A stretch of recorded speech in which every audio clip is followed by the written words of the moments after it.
4 বছর আগেকারই কথা। আমি, আমার স্বামী অনিল আর আমাদের 4 বছরের ছেলে শান্তনু একটা গ্রামে বিয়েবাড়িতে গিয়েছিলাম। অনিলের বন্ধুর বিয়ে ছিল। জানুয়ারি মাস ছিল, তাই খুব ঠান্ডা পড়েছিল, তার উপরে রাত্রেবেলা। কিন্তু বিয়েবাড়িতে উপস্থিত লোকজনেরা ঠান্ডাটা টের পাচ্ছিল না। হলের বাইরে একটা বড় ডিজে ছিল আর সবাই ডান্স করছিল। সত্যি বলতে ঠান্ডার জন্য আমাদের অবস্থা খারাপ ছিল, কারণ আমরা এত ঠান্ডায় অভ্যস্ত নই। ওই হলটা গ্রামের থেকে অনেক দূরে ছিল, বড় খোলা জায়গা আর আশেপাশে জনবসতিও কম ছিল। রাতের অন্ধকারে ওই জায়গাটা খুবই ভয়ঙ্কর দেখাচ্ছিল। আমরা হলের ভিতরে অতিথিদের জন্য রাখা একটা মোটা সোফার উপরে বসেছিলাম। সেখানে আমাদের মতনই অনিলের আরও বন্ধুরা ছিল। একজন বন্ধু ছিল বিনোদ, আর ওর ওয়াইফ আমাদের সঙ্গে ছিল। বলার দরকার নেই, সত্যি বলতে পুরনো বন্ধুরা এক জায়গায় হলে পরিবেশটাই বদলে যায়।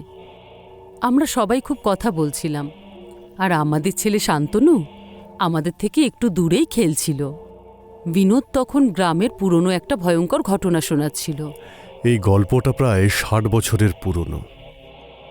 আমার মায়ের বাপের বাড়ি এই জায়গা থেকে কিছুটা দূরে ছিল।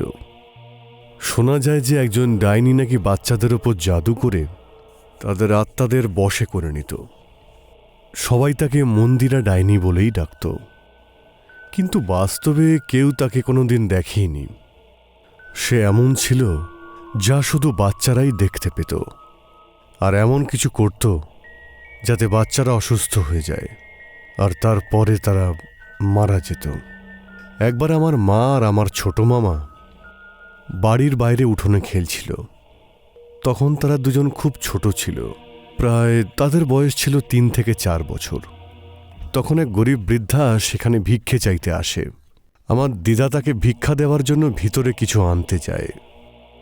এর মধ্যেই সেই বৃদ্ধা আমার মামাকে তার কাছে ডাকে আর তার কানে কিছু একটা বলে। তখন আমার দিদা বাঁশে রুটি নিয়ে আসে, আর সেই বৃদ্ধা বাঁশে রুটি নিয়ে চলে যায়।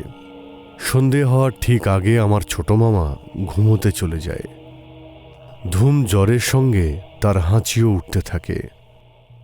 অনেক দিন হয়ে যায়, কিন্তু কিছুতেই মামার জ্বর কমছিল না। দিনের পর দিন এইভাবে কেটে যাচ্ছিল, আর মামার অবস্থা আরও খারাপ হয়ে যাচ্ছিল। কত ডাক্তার, অনেক বৈদ্যকেও দেখানো হয়, কিন্তু অবস্থার কোনো উন্নতি হয় না। বাড়িতে অসুস্থ ছেলেকে দেখে দিদা পুরোপুরি ভেঙে পড়েছিল। উনি বুঝতেই পারছিলেন না যে উনি কি করবেন। মামার ওপর কোনো ওষুধ কাজই করছিল না, আর এদিকে দিদা মামার জন্য রোজ কাঁদত। এই সব কিছু হওয়ার পর উনি এক তান্ত্রিকের শরণাপন্ন হন।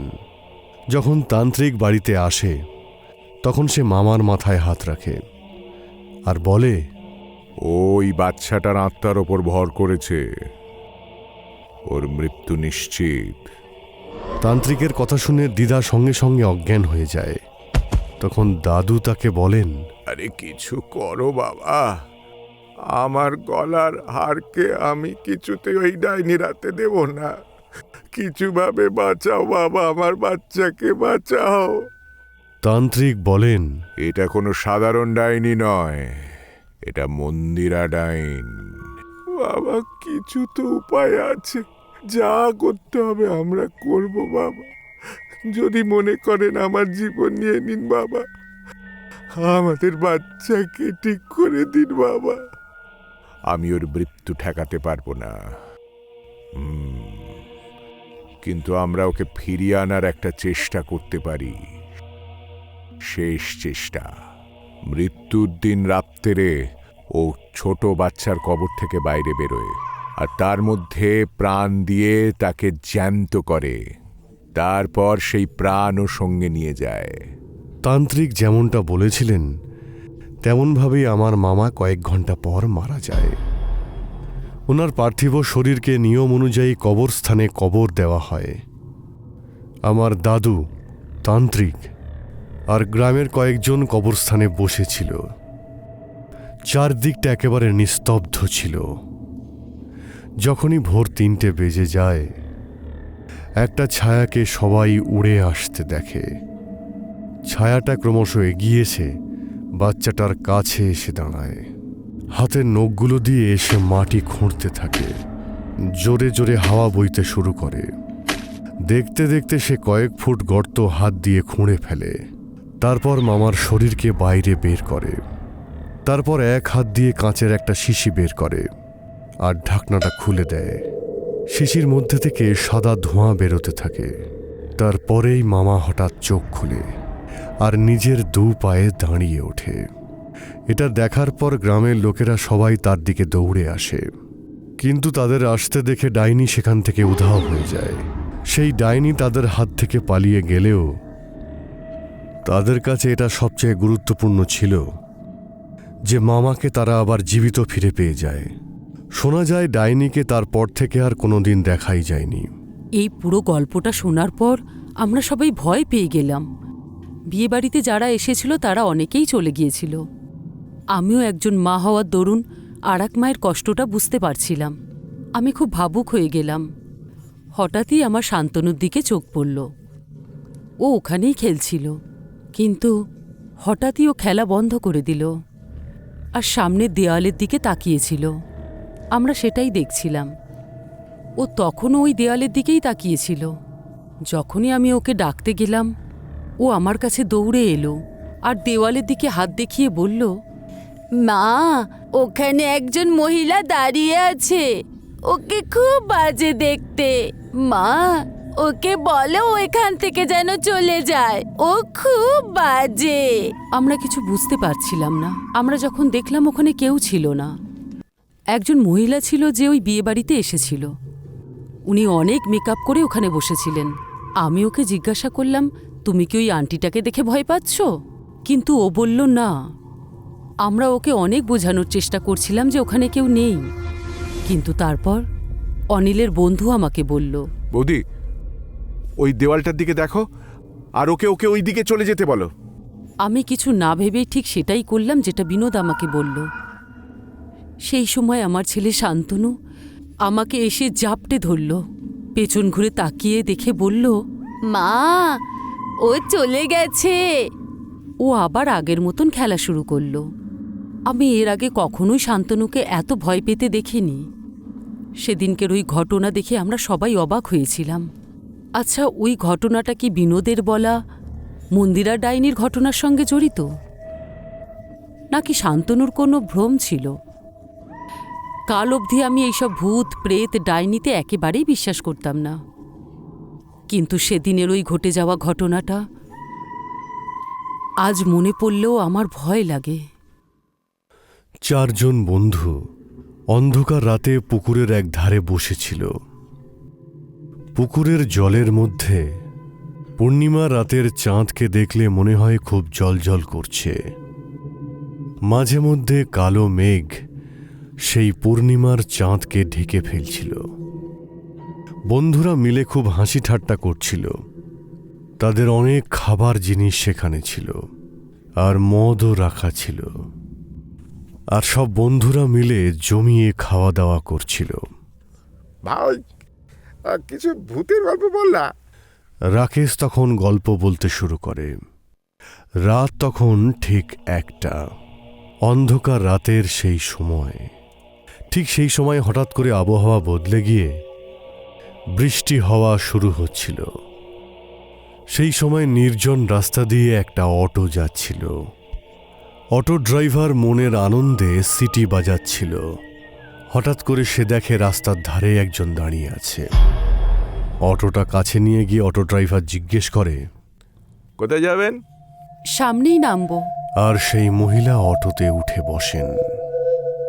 অটোটা আবার সেই নির্জন রাস্তা ধরে চলতে শুরু করে। অটোতে বসে থাকা মহিলার আঁচল বাইরে হাওয়াতে উড়ছিল।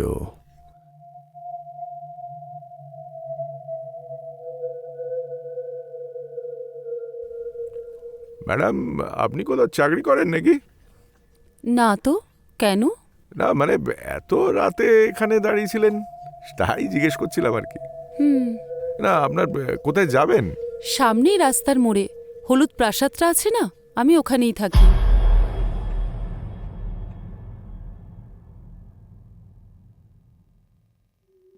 কেন মজা করছেন ম্যাডাম? বলুন না কোথায় যাবেন। আমি মজা করছি না, আমি সত্যিই ওখানে থাকি, একা।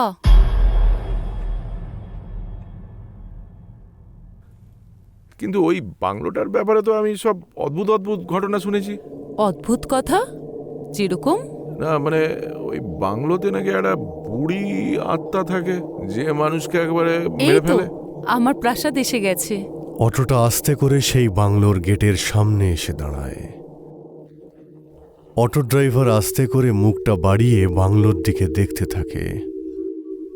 বাংলোটাকে দেখে খুবই ভয়ানক বলে মনে হচ্ছিল, যেন কোনো ভয়ঙ্কর নির্জন জায়গা। অটো থেকে নেমে মহিলা তার পার্সটা খুঁজতে থাকে।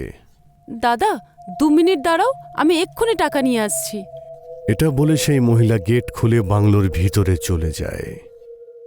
অটো ড্রাইভারের কাছে দাঁড়িয়ে থাকা ছাড়া আর কোনো উপায় ছিল না। সে ভয়ে ভয়ে সেই বাংলোর দিকে তাকাচ্ছিল বারবার।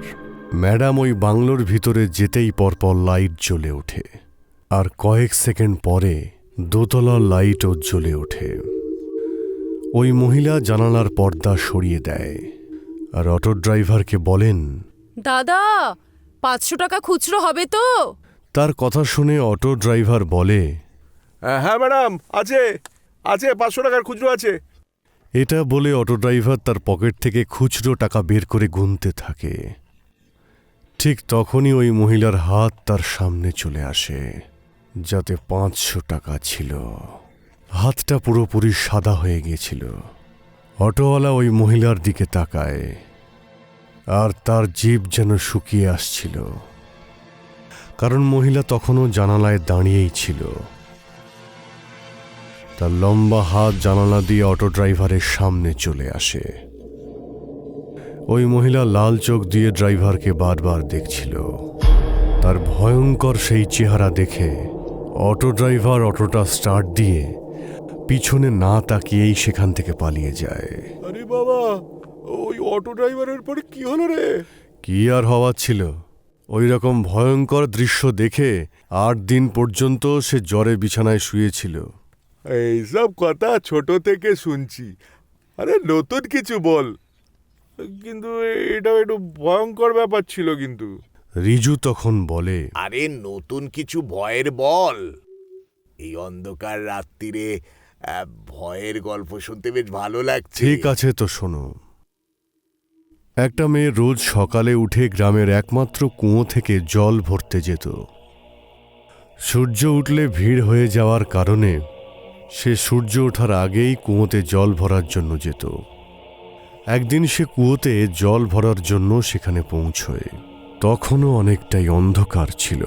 কুয়োটা গ্রাম থেকে কিছুটা দূরে হওয়ার কারণে একটা মাটির রাস্তা দিয়ে যেতে হতো। মেয়েটা কুয়োর কাছে গিয়ে পৌঁছয় আর বালতিটা কুয়োর মধ্যে ফেলে দেয়। কুয়ো থেকে 1 বালতি জল তুলে সেটা দিয়ে সে বাসনগুলো ধুতে থাকে। রাতের নিস্তব্ধতায় তার চুড়ির শব্দগুলো পরিষ্কার শোনা যাচ্ছিল। পূর্ণিমার চাঁদ আস্তে আস্তে পশ্চিম দিকে চলে যাচ্ছিল।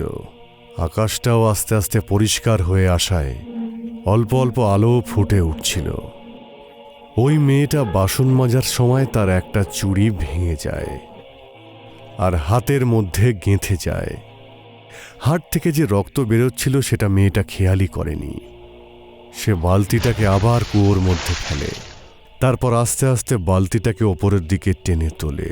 ঠিক তখনই সেই অন্ধকার কুয়ো থেকে সে একটা অদ্ভুত শব্দ শুনতে পায়, খুবই সুস্বাদু। ওই কথাটা শোনার পরে সে যেন ওই কুয়োর দিকে আকৃষ্ট হয়ে পড়ে। সে সেখানে চুপচাপ করে দাঁড়িয়ে থাকে। সে বুঝতে পারছিল না কথাটা কোন দিক থেকে আসছে, কিন্তু সেই কথার শব্দগুলো সে পরিষ্কার শুনতে পাচ্ছিল। ঠিক তখনই আবার সেই কথাগুলো সে শুনতে পায়, খুবই সুস্বাদু। সে চারদিকে দেখার পরে আবার বালতিটাকে আস্তে আস্তে ওপরের দিকে টেনে তুলতে থাকে। বালতিটা ওপরে চলে আসে সে বালতিটা ওপরে তোলে, কিন্তু বালতির ভিতরের জলটা খুবই নোংরা ছিল। সে আস্তে করে বালতির জলের মধ্যে হাত ঢোকায়।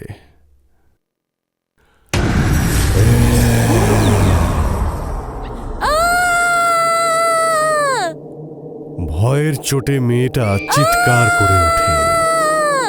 সে ওই বালতিটাকে আবার কুয়োর মধ্যে ছুঁড়ে ফেলে দেয়, আর দৌড়তে গিয়ে বালতির দড়ি তার পায়ের মধ্যে জড়িয়ে যায়, আর সে তখন মাটিতে পড়ে যায়। মেয়েটা খুবই ভয় পেয়ে গিয়েছিল। ভয়ের চোটে সে পায়ের মধ্যে জড়িয়ে যাওয়া দড়িগুলো খোলার চেষ্টা করছিল। ঠিক তখনই ওই কুয়ো থেকে আবার সে কারোর কথা শুনতে পায়। হঠাৎ করে যেন মেয়েটার মনে হচ্ছিল কেউ যেন ওই কুয়োটা বেয়ে আস্তে আস্তে ওপরে উঠে আসছে। মাটিতে পড়ে থাকা মেয়েটা সেই দিকে তাকিয়েই দড়িটা খোলার চেষ্টা করছিল, কিন্তু মনে হচ্ছিল দড়িটা যেন তার পা দুটোকে চেপে ধরে আছে। ওই মেয়েটা খুব ভয় পেয়ে গিয়েছিল। সে যেন নিজেরই হৃদস্পন্দন শুনতে পাচ্ছিল। সে ভয়ে দরদর করে ঘামছিল।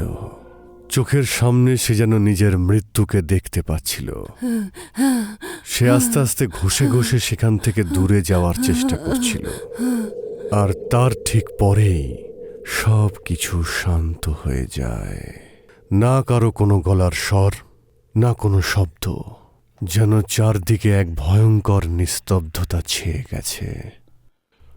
মেয়েটা ভয়ে ভয়ে কুয়োর দিকে তাকিয়ে থাকে, আর সেই জায়গাতে অন্য আর কেউ ছিল না। সে একাই ওখানে ছিল।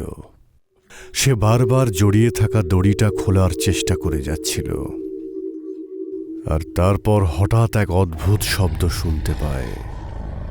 আস্তে করে সে কুয়োর দিকে আবার তাকায়, আর চমকে ওঠে। কুয়োর ভিতর থেকে একটা ভয়ঙ্কর চেহারা তার দিকে তাকিয়েছিল। সেই দৃশ্য দেখে সে আর চিৎকারও করতে পারে না। কিছু বুঝে ওঠার আগেই পায়ের মধ্যে জড়িয়ে থাকা দড়িটা তাকে হঠাৎ করে কুয়োর দিকে টেনে নেয়, আর ওই মেয়েটা গভীর কুয়োর মধ্যে পড়ে যায়। আরে বাবা, এটা তো বেশ ভয়ঙ্কর ভয়ের ঘটনা ছিল। আচ্ছা, ওই মেয়েটার লাস্টে কি হলো? কি আর হবে, 3 দিন পরে মেয়েটার মৃতদেহ ভেসে ওঠে ওই কুয়োর মধ্যে। ওরে ভাই, আরো কিছু ভয়ের গল্প বল না ভাই, বেশ মজা লাগছে। আরে পাগল, অনেক রাত হয়ে গেছে, এবার এখান থেকে যাওয়া উচিত, তা না হলে আমরাও কিন্তু গল্প হয়ে যাব। এমনিতেও এই জায়গাটা কিন্তু ভালো নয়, আর এই জায়গাটা সম্পর্কেও কিন্তু অনেক গল্প রয়েছে। হ্যাঁ জানি জানি, এই পুকুরের মধ্যে একটা আত্মা আছে। যেই পুকুরে চান করতে আসে তাকেই ওই ভূতটা টেনে নেয়। আরে এইসব বাজে কথা বন্ধ করো। আমি জানি এসব কথা, আমি এই পুকুরে অনেকবার চান করেছি, কোথায় আমি তো এসব পাইনি। এটা বলার পরে সে হঠাৎ করে দাঁড়িয়ে ওঠে, আর পুকুরের দিকে তাকিয়ে হঠাৎ করে চিৎকার করে উঠে বলে, এই পুকুরে কে ভূত আছে ভাই? উঠে এসো। দেখেছিস, এই পুকুরে কোনো ভূত ফুত নেই। আরে শুধু ভুলভাল বকছিস ভাই। এটা বলে সে পিছন দিকে তাকায়, আর সেখানেই অজ্ঞান হয়ে যায়। হাসপাতালের বিছানায় সে অজ্ঞান অবস্থায় শুয়েছিল। তার ঠিক পাশেই তার বাবা মা বসেছিল। ঠিক তখনই তার জ্ঞান ফেরে। ডাক্তার জিজ্ঞেস করেন, কেমন আছেন এখন? ঠিক আছি ডাক্তারবাবু। কি হয়েছিল সেদিন? 4 জন তো খুব ভালো বন্ধু ছিল। মাসে একবার আনন্দ ফুর্তি করার জন্য ওরা ওই পুকুরের পাড়ে গিয়ে বসতো। 2 মাস আগে ওরা ওই পুকুরের পাড়ে গিয়েছিল।